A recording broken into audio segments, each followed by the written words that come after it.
There's one thing I learned from anime shows is that there is a lot of harem shows. And by that I mean there's a lot of shows where there's a bunch of girls and one guy. Most of the time, unfortunately, the guy doesn't end up with the right girl, or at least the girl that makes the most sense. Usually it's like the main girl he meets in the first 5 minutes and the rest don't matter for some strange reason. However, that doesn't mean he picked the right one. Usually it's the wrong one. So, what I'm going to do is, I'm going to look at different harem shows, and I'm going to say which one made the most sense. There's two different things. There's one, which is what makes the most sense story-wise, and two, who do I like the best? So, we'll see which is the same and which is different. So, let's start off with our first ever episode, and it's a strange one to start with, but let's do it. Monster Musume.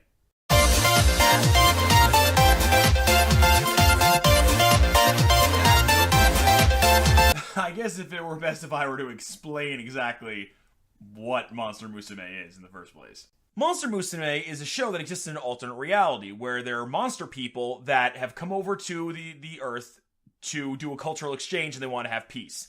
Our main character, who they call Darling, ends up having to house 6 of these girls in part of a cultural exchange. And they want him to basically marry one of them. So, there's your premise. So the first one of these girls that show up, her name is Mia. She's a Naga.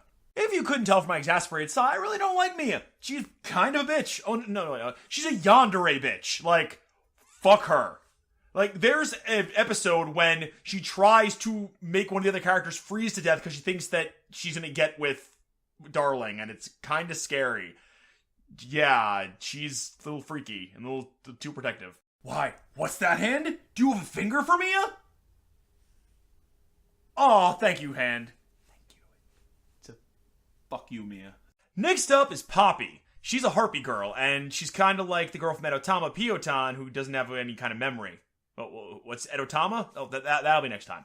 But anyway, she is very cute, she's very adorable, but she acts kind of like a child, and she has a very young mentality, and it's very hard for her to grasp like adult concepts, so that kind of makes it a bit weird. She definitely feels to be the mentally youngest of the group, and I feel a little bit awkward when they put her in a lot of these situations. Like this one. That's ice cream, by the way. But yeah, awkward, right? Now the third girl who comes in is Centauria, or call her Saria. And holy crap, no wonder where all Poppy's boobs went. They went to her. Anyway, she is a very devout, like, loyal knight kind of character. She believes in honor and all that good stuff. She's kind of like the foil to Mia, and that's kind of a good thing. She is sweet and adorable, though, but she can get pretty fucked up in the head at times. Poor guy. At this point, he has a choice between snake, horse, or bird. So it's like bestiality any way you look at it, so great choices so far, man.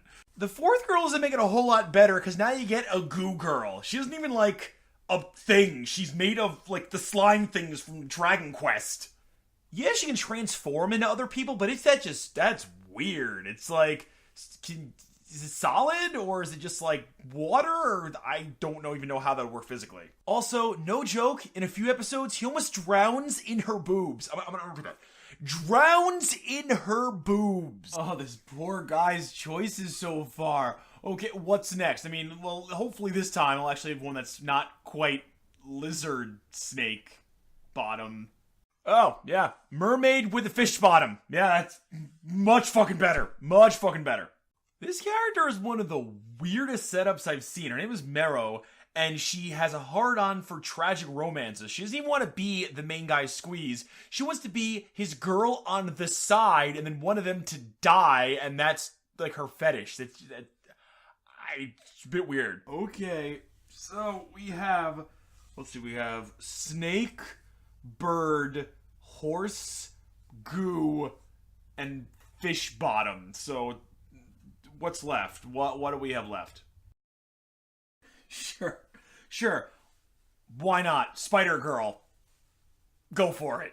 This one's a little different. She's definitely probably the most, like, mature of the group, but she is really, really into S&M. And she has a hard time trusting humans because they've fucked her over in the past, but wow, this one. God damn it, Ragnarok. And I think that's all of them, because that's 6, and that's our total of... Oh, wait, I forgot that there was a 7th one they didn't even bother to put in the opening theme song, and she kind of just shows up at the way end in the last, like, 2 episodes to go. This last one is Lala, and believe it or not, she's a headless horseman. Yeah, she can take her head off and just carry it in her lap whenever she feels like. She comes in at the very end, but she does also have a kind of charm, which is nice, and I would have liked to have seen more with her. I'm sure they develop it more in the manga, but in the show, they don't give her a whole lot of screen time. But she tries to be stoic, but kind of fails at it, and she's more funny than she is threatening. So here we go. Let's begin. From 7 to 1. Who is in dead last? Well, let's see. The one in dead last is the worst fit for him. She is by far the most violent. She is a bitch, and she has no business being with him because she doesn't want to see him with anybody else or anybody else to be happy, and she wants only happiness for herself. So in dead last, hands down, goes to Mia the Naga.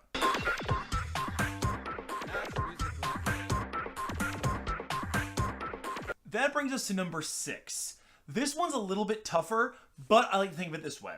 So number 6 is the character who doesn't actually want to end up with him that badly. Like I said before, she wants to be the girl on the side. So that kind of makes a weird romance if you don't want to be together with him forever and you want him to die at some point. So this is only better than Mia because Mia's scary. Like, just she's scary in general. Like, she's a horrible person. But, so yeah, 6th place has got to go to Mero, the mermaid.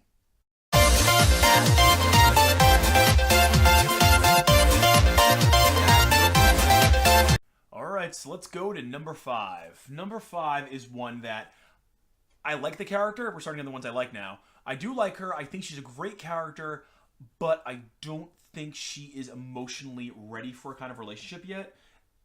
Even though I think she may grow into it, but as of right now, she doesn't have the mental capacity to really have one, and it would just be awkward in some situations, and especially because the way she looks is kind of weird. So, even though I like her, sadly, number 5 has to go to Pappy the Harpy.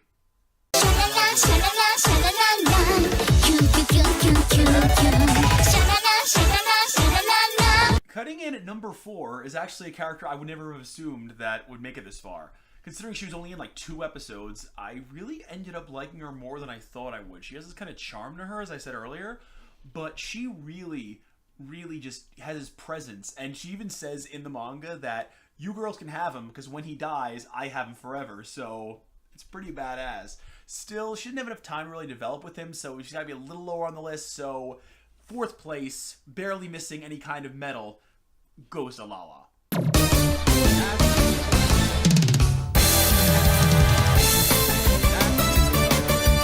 Okay, here's where it starts getting really difficult. We're into our top 3. So who gets the bronze medal? After really deliberating about it, the bronze medal goes to someone who will stick by him through thick and thin, really does love him for who he is, but also has that innocence of a child, and I don't know if they quite understand what a relationship is.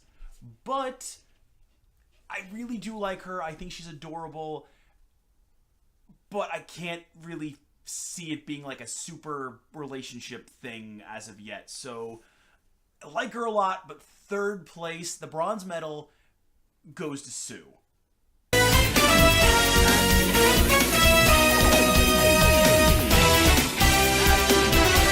So we are down to our top 2, the top 2 contenders. Now, I'm going to say this right now. My number 1, my personal number 1, is not the same as the one who I think he should end up with. So this number 2 is my number 1. I'm prefacing it out right now. So people who feel bad about this. She is my number 1. I love her to death, but she is number 2. She has this deep character, which she has had problems in the past, and she has trouble trusting people, and you know where this is going.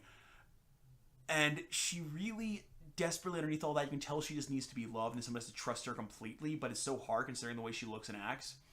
But I feel like if they could be a couple, he would really bring out the best in her. Just, it's so hard, but she barely isn't the perfect one for him. Just barely, by like a 1-point margin. So I'm so sorry to do this. She's my number 1. I would pick her, but number 2 is Rakanera.